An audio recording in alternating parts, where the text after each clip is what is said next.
नमस्कार दोस्तों। मुझे एक घर में ड्राइवर की नौकरी मिल गई। घर में सिर्फ मालिक मालकिन और उनकी बेटी थी। मैं मालिक की बेटी का ड्राइवर था।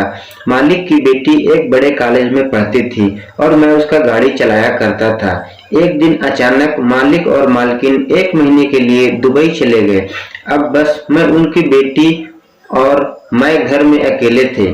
लेकिन उस समय मेरा सर चकरा गया जब मैं आधी को रात को मालिक की बेटी अपने कमरे में बुलाकर मेरा नाम सुमित है और मैं पंजाब के एक गांव का रहने वाला हूँ। नौकरी की वजह से मैं दिल्ली आ गया और कोई हुनर न होने की वजह से सड़कों पर मारा मारा फिरने लगा। तभी मेरे एक दोस्त ने मुझ पर रहम खाया और मुझे गाड़ी चलाना सिखा दिया। उसी दोस्त की वजह से मुझे एक घर में ड्राइवर की नौकरी मिल गई। घर में सिर्फ मालिक मालकिन और उनकी बेटी थी। जब मेरे दोस्त ने मेरी जिम्मेदारी ली तो मालिक ने मुझे अपनी बेटी का ड्राइवर रख दिया। मालिक की बेटी एक बड़े कॉलेज में पढ़ती थी और मैं उनकी गाड़ी चलाया करता था। रोज सुबह उसे कॉलेज छोड़ता वापस लाता था। अक्सर वो शाम को अपने दोस्तों के साथ वहां चली जाती थी तो उसे ले जाने और लाने का काम मेरा ही रहता था। एक गांव वाला होने की वजह से मैं सबकी बहुत इज्जत करता था। मैंने कभी मालिक की बेटी की तरफ नजर उठाकर भी नहीं देखा था। मालिक के बेटी का नाम सुरुचि था और वह एक हसीन लड़की थी, लेकिन मैं हमेशा ही नजर झुकाकर उससे बात करता था। मेरे लिए तो मालिक और मालकिन एहसानमंद लोग थे जिन्होंने मुझे काम देकर मुश्किल आसान कर दी थी। मैं मालिक और मालकिन को बहुत ज्यादा सम्मान देता था क्योंकि वह दोनों बहुत ही अच्छे थे। सुरुचि रास्ते भर मुझसे बातें करती और मुझे बहुत सारी बातें बताती, लेकिन मैं सर हिलाने के अलावा कोई जवाब नहीं देता था। वो बहुत तेज थी और हर क्लास में फर्स्ट आती थी। सुरुचि मुंह में सोने का चम्मच लेकर पैदा हुई थी। मालिक फौरन ही उनकी हर बात मान लेता था। सुरुचि ने नई गाड़ी की फरमाइश की तो मालिक ने तुरंत उसे नई गाड़ी खरीद कर दे दी। सुरुचि मुझसे कहने लगी कि देखो, मैंने तुम्हारे लिए नई गाड़ी ला दी है। उसकी बात सुनकर मैं मुस्कुरा दिया। वो बातों बातों में मुझे हमेशा छेड़ती रहती और हमेशा मेरे साथ बात करने की सोचती, लेकिन मैं हमेशा अपनी हद में ही रहता। सुरुचि जब भी मार्केट जाती थी तो मेरे लिए कुछ न कुछ जरूर लेकर आती थी। उसे मालूम था कि मेरी बहन की शादी होने वाली है। वह मेरी बहन के लिए भी कुछ न कुछ खरीद दिया करती थी। उसकी ये शादी के लिए गांव भिजवा दो। मैं उनकी आदत और व्यवहार से बहुत वाकिफ था, लेकिन मुझे क्या पता था कि यही सुरुचि एक दिन मेरे किरदार पर उंगली उठाएगी। छोटी सी उम्र में सुरुचि की मंगनी हो गई। सुरुचि गाड़ी में अक्सर ही फोन पर अपने दोस्तों से बातें कर रही होती थी, जिसमें उसके पति का भी कहीं न कहीं नाम आता था, लेकिन मैं कभी भी उसकी बात सुनने की कोशिश नहीं करता और अपना ध्यान इधर उधर लगाए रहता। सर्दियों के दिन थे, तभी मालिक और मालकिन को अचानक ही विदेश जाना पड़ा क्योंकि मालिक के बड़े भाई जो दुबई में रहते थे उनकी हालत बहुत खराब थी और वह आखिरी वक्त में अपने भाई के पास देखना चाहते थे। सुरुचि के एग्जाम सर पर होने की वजह से मजबूरन वह दोनों अपनी इकलौती बेटी को घर पर ही छोड़ दिए। मालिक ने जाते जाते यह जिम्मेदारी दे दी कि मैं सुरुचि को कॉलेज ले जाने का काम पूरी जिम्मेदारी के साथ करूं और उसका ख्याल रखूं, क्योंकि मुझे मालिक करते हुए 3 साल होने वाले थे। इसलिए वह लोग मुझ पर बहुत ज्यादा भरोसा करने लगे थे। मालिक को अच्छे से पता था कि मैंने कभी नजर उठाकर भी उनकी बेटी की तरफ नहीं देखा। मालिक और मालकिन 2 महीने के लिए दुबई चले गए और मैं पूरी ईमानदारी के साथ अपनी जिम्मेदारी निभाने लगा। कुछ ही दिन बाद मेरी छोटी बहन की शादी थी और इसलिए मुझे बहुत ज्यादा पैसों की जरूरत थी। मैं सुरुचि को कॉलेज छोड़कर पास में ही एक मैकेनिक की दुकान पर चला जाता और वहां बैठकर काम सीखता ताकि खाली वक्त में मैं भी यह काम कर सकूं। मालिक के वहां से 8 बजे मेरी छुट्टी हो जाया करती थी और मैं चाहता था कि मैं दुकान पर बैठकर काम करूं, ताकि जल्दी से जल्दी मेरे पास इतने पैसे जमा हो जाएं कि मैं अपनी बहन की शादी के लिए भिजवा सकूं। जितना दिन मालिक मौजूद नहीं था, मुझे काम से जल्दी फुर्सत मिल जाती थी, क्योंकि सुरुचि ज्यादातर घर में ही रहा करती थी। देखते ही देखते 1 महीना गुजर गया और मालिक के बड़े भाई मर गए। उस रात मेरे पास सुरुचि का फोन आया कि उसकी तबीयत ठीक नहीं है और मैं उसके पास आ जाऊं, शायद उन्हें डॉक्टर के पास जाना पड़े। उसकी बात सुनकर मैं परेशान हो गया। रात के इस वक्त मेरे घर के अंदर जाना अच्छा न था, लेकिन बीमारी की हालत में मैं सुरुचि को अकेला नहीं छोड़ सकता था, जबकि वह अपने बड़े पापा की मौत के गम में थी। पूरी रात मैं उसके साथ ही रहा और उसका ख्याल रखता रहा। वह बुखार से तप रही थी और मैं रात भर उसके पास बैठा रहा। सुबह तक उसकी हालत कुछ बेहतर हुई तो वो वापस मैं अपने क्वार्टर में चला आया।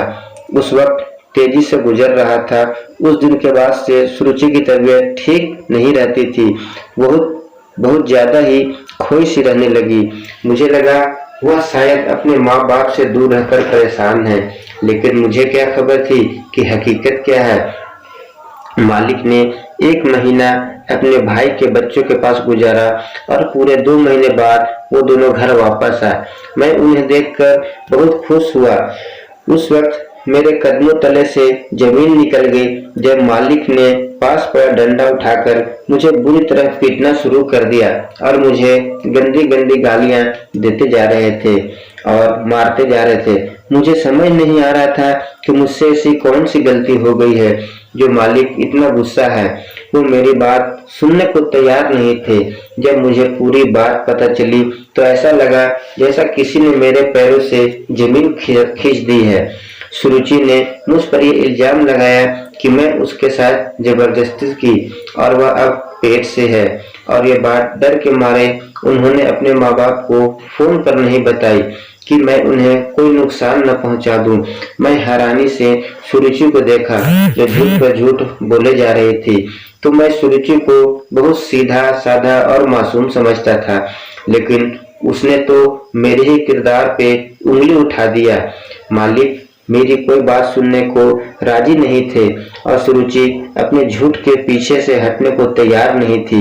वह कह रही थी कि जिस रात बड़े पापा मरे थे उस रात उनकी तबीयत ठीक नहीं थी। उसने मुझे कमरे में बुलाया और लगा कि शायद उसे डॉक्टर की जरूरत है, लेकिन मैं अस्पताल ले जाने के बजाय उसके साथ गलत काम कर बैठा। मालिक ने पुलिस को बुलाकर मुझे जेल में डलवाने का फैसला किया था, लेकिन सुरुचि ने उन्हें रोक दिया। सुरुचि ने अपने पिता से कहा कि वह ऐसा करने से उसकी इज्जत पर आंच आ जाएगी। सुरुचि के पिता मुझे नौकरी से निकाल चुके थे और मैं बहुत ज्यादा परेशान था। मेरे पास करने के लिए कोई काम न था और इतनी जल्दी मुझे दूसरी नौकरी भी नहीं मिल रही थी, जबकि मेरी बहन की शादी सर पर आ गई थी। मैं मालिक के दिए हुए क्वार्टर में रहता था। अब मेरे पास रहने के लिए कोई भी जगह नहीं थी, इसलिए मैं मजबूर होकर दोबारा मालिक के घर पर आ गया और उन्हें अपनी बेगुनाहों का यकीन दिलाना चाहा। लेकिन मालिक ने मेरे सामने ऐसी शर्त रखी कि मेरे होश उड़ गए। मालिक ने मुझसे कहा कि तुझे सुरुचि से कुछ महीने के लिए शादी करनी होगी। जब बच्चा पैदा हो जाए तो तुम इसे घर छोड़कर चले जाना। हम बच्चा गिरवाने की बहुत कोशिश की, लेकिन सब डॉक्टरों ने यही कहा ऐसा करने से सुरुचि की मौत हो सकती है और मैं अपनी इकलौती बेटी को खोना नहीं चाहता। सुरुचि का मंगेतर भी उसे छोड़कर चला गया है और इससे पहले कि दुनिया में हमारी बदनामी हो, हम सुरुचि को तुम्हारे साथ विदा कर देंगे और तुम इसे अपने साथ अपने गांव ले जाना। जब बच्चा हो जाए तो सुरुचि को वापस ले लेंगे। मैं जानता था कि यह बच्चा मेरा नहीं है और सुरुचि ने झूठ बोला है, लेकिन उसके बावजूद मैं राजी हो गया, क्योंकि मुझे अपनी बहन की शादी के लिए पैसों की जरूरत थी और इतने पैसे मुझे सिर्फ मालिक ही दे सकते थे। इसलिए मैं सुरुचि से शादी करने के लिए हामी भर ली और उससे विदा करवा के अपने गांव ले आया। सुरुचि बहुत खामोश थी। मैंने भी रास्ते भर उससे कोई बात न की। गांव में मेरी माँ और घर वाले सुरुचि को देखकर हैरान रह गए और जब मैं अपनी माँ को बताया कि मैंने शादी कर ली है तो माँ हैरान रह गई और मुझसे कहने लगी, इतनी बड़ी बात तूने मुझे नहीं बताई। तेरी शादी को लेकर मैंने कितने सपने देखे थे, लेकिन फिर सुरुचि को देखकर मेरी माँ खुश हो गई। सुरुचि खूबसूरत थी। इतनी प्यारी और कम उम्र की बहू देखकर मेरी माँ की सारी शिकायतें दूर हो गई और वह सुरुचि को मेरे कमरे में ले गई और गांव की औरतों की तरह उसे सजाने लगी। मैं बहन की शादी का इंतजाम करने लगा और रात को जब कमरे में आया तो सुरुचि दुल्हन के रूप में मेरे बिस्तर पर बैठी हुई थी। मैं उसे देखते ही रह गया। वह कोई परी की तरह लग रही थी। पहली नजर में ही मैं अपने बीवी पर दिल दे बैठा था, लेकिन मैं कैसे भूल सकता था कि मेरी इस बीवी ने मुझे किस तरह बदकिरदार ठहराया है। मैं उसके पास बिस्तर पर आकर बैठा तो वह डर की वजह से कांपने लगी। वह अच्छे से जानती थी कि वह मुझसे किस तरह शादी की है। मैं उससे कुछ कहता इससे पहले वह खुद ही रोने लगी और मेरे कदमों में बैठ गई। उसके आंसू दिल पर गिर रहे थे क्योंकि मैंने उसे हमेशा बहुत खुश और अच्छा पाया था। सुरुचि रोते हुए मुझसे कहने लगी कि उसने इल्जाम जो मुझ पर लगाया है उसके लिए शर्मिंदा है और उसे अपनी गलती का पूरी तरह एहसास है, लेकिन यह सब कुछ उसने मुझे बदनाम करने के लिए नहीं किया बल्कि बहुत ही मजबूरी में किया है। मैंने गुस्से वाली निगाहों से सुरुचि को देखा और उसे साफ साफ कह दिया कि तुमने कितनी भी मजबूरी में यह सब क्यों न किया, लेकिन तुम्हारे इस हरकत से मेरी इज्जत दो कौड़ी की भी न रही। तुम अपने गुनाह को मेरे सर पे थोप कर आजाद हो गई हो और मैं बेगुनाह होते हुए भी अपने मालिक की नजरों में गिर गया। मैं चाह कर भी तुम्हें कभी माफ नहीं कर पाऊंगा, लेकिन मैं इतना कमजोर नहीं कि अपनी शादी में आई औरतों के साथ कोई ज्यादती करूं। इसलिए तुम इस कमरे में आसानी से रह सकती हो। तुम्हें किसी भी चीज की कोई तकलीफ नहीं होगी और जब तुम अपने पापा को इस दुनिया में ले आओगी तो यहाँ से जाने पर भी आजाद हो। मैं तुम्हें खुद तुम्हारी औलाद के साथ तुम्हें घर छोड़ आऊंगा। मैं सुरुचि को अपने कदमों से उठाकर बेड पर बिठाते हुए कमरे से बाहर निकलने लगा। तभी सुरुचि के लफ्जों ने मेरे कदमों को रोक लिया। वो कहने लगी, मैंने कोई गुनाह नहीं किया है जिसकी वजह से मुझे यहाँ इंतजार करना पड़े, ना ही मैंने आपको अपने मालिक को नजरों में गिराया है, बल्कि आपको मालिक तो आपसे बहुत मोहब्बत करते हैं और वो आप सबसे ज्यादा भरोसा करते हैं। इसलिए आपके मालिक ने अपनी जिंदगी की सबसे कीमती चीज आपको दी है और उन्होंने मुझसे कहा है कि मैं शादी के बाद आपको सारी सच्चाई बता दूं। सुरुचि की बातों ने मुझे हैरान कर दिया। मैं पलटकर सुरुचि का चेहरा देखने लगा जहां मासूमियत छाई हुई थी। वो उस वक्त 18 साल की मासूम सी लड़की थी जो न जाने किस हालत में थी। सुरुचि कहने लगी कि वह पेट से नहीं है बल्कि उसके पिता ने मुझसे झूठ कहा है। उसके पिता ने यह सब बहुत मजबूरी में किया है क्योंकि वह अपनी बेटी की जान बचाना चाहते थे। सुरुचि ने मेरे करीब आकर मेरा हाथ अपने हाथों में थाम लिया और मुझे अपने साथ लिए बेड पर बैठ गई। सुरुचि बहुत धीरे आवाज में अपनी सच्चाई बता रही थी और मैं चुपचाप उसकी बातों को सुन रहा था। सुरुचि कहने लगी कि पापा के पुराने दोस्त ने अपने बेटे का रिश्ता बचपन में ही उसके लिए मांगा था।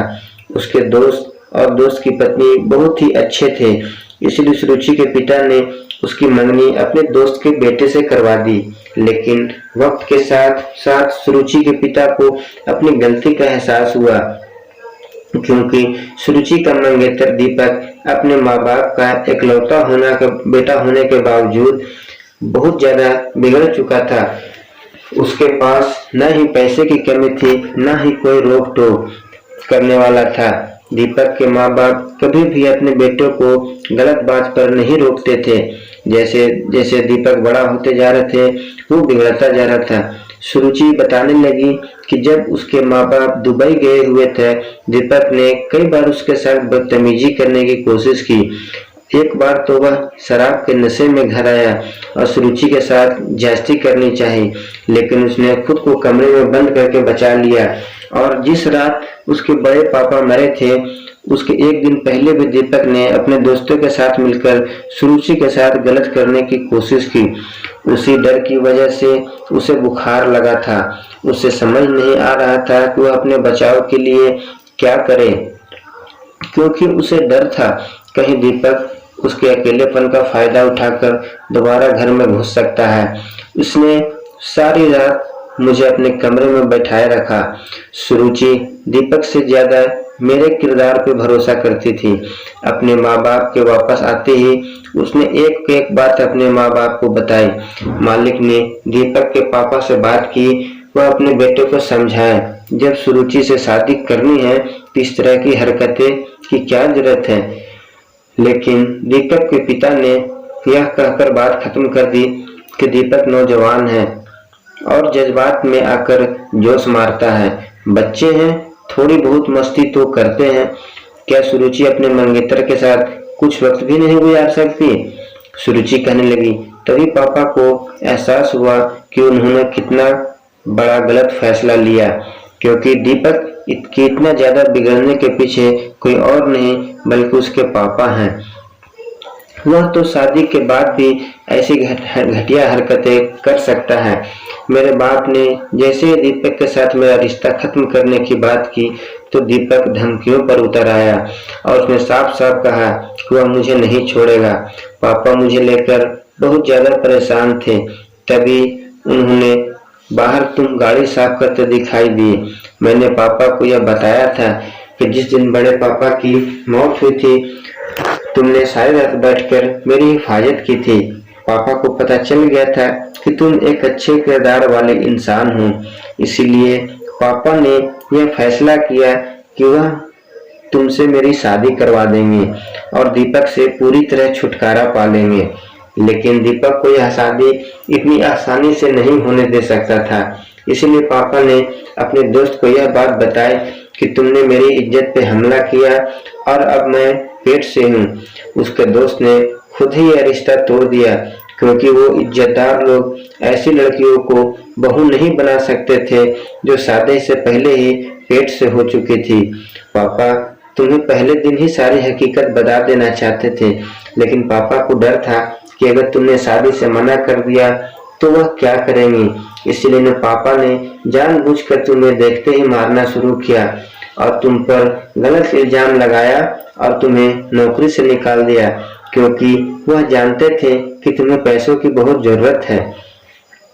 पापा को यकीन था कि तुम खुद ही पलटकर वापस आओगे और तो शादी की शर्त रख देंगे। पापा का तरकीब कामयाब हो गया।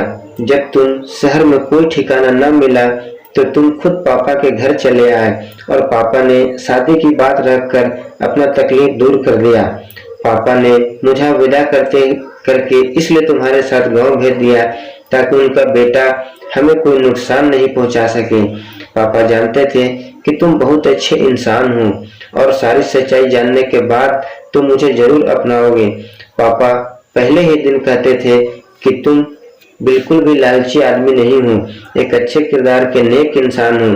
तुम चाहो तो यह बात मैं साबित कर सकती हूँ कि मैं पेट से नहीं हूँ और न ही किसी मर्द ने मुझे कभी हाथ लगाया है। बहुत मजबूरी में पापा ने मुझे तुम्हारे हवाले किया और मैंने अपने पूरे दिल से तुमसे शादी किया है, क्योंकि मैं खुद भी तुम्हारी अच्छाई की गवाह हूँ। हो सके तो मुझे और मेरे पापा के बस एक झूठ के लिए माफ कर दो। सुरुचि की आंखों से आंसू टपक रहे थे और मुझे उनकी आंखों में एक बाप बेटी की बेबसी दिखाई दे रही थी। मैंने सुरुचि को अपने सीने से लगा लिया। वो एक बहुत ही प्यारी सी लड़की थी जिससे शायद भगवान ने इस तरह मेरे नसीब में लिखा था। मेरी माँ ने बहन की शादी की रस्मों के साथ साथ मेरी भी शादी की रस्म शुरू की। मैं अपनी बीवी को गांव के लोगों को तरह सजता संवरता देखकर खुश हो रहा था। सुरुचि ने अपने बाप को फोन करके बता दिया कि वह यहाँ हमारी शादी की रस्में हो रही हैं, तो सुरुचि के माँ बाप भी खामोशी से मेरे गांव चले आए और वह हमारी शादी में शामिल हो गए। मेरे मालिक के आते ही हाथ जोड़कर मुझे अपनी गलती की माफी मांगी, लेकिन मैं तुम्हें पहले ही माफ कर चुका था। मैं खुद एक बहन का भाई था और मुझे अच्छी तरह पता था कि कोई भी बाप या भाई अपनी बेटी की शादी किसी ऐसे शख्स के साथ नहीं कर सकता जो बदकिरदार और बहुत ही ज्यादा बिगड़ा हुआ हो। ये बात जो मुझे अच्छी तरह समझ आ गई थी कि अपने बच्चों की किस्मत के फैसले उसके बचपन में नहीं करने चाहिए, क्योंकि बड़ों होकर वो न जाने कौन सा रास्ता चुने या फिर उनके दिल में किसी और की मोहब्बत बस जाए। आप इस बात का पता नहीं लगा सकते और आपकी बहन या बेटी इतनी सस्ती नहीं होती कि आप किसी बदकिरदार शख्स के साथ उसकी शादी कर दें, या फिर क्या पता उसके दिल में किसी और की तस्वीर हो। तो दोस्तों, मेरी ये कहानी आपको कैसी लगी?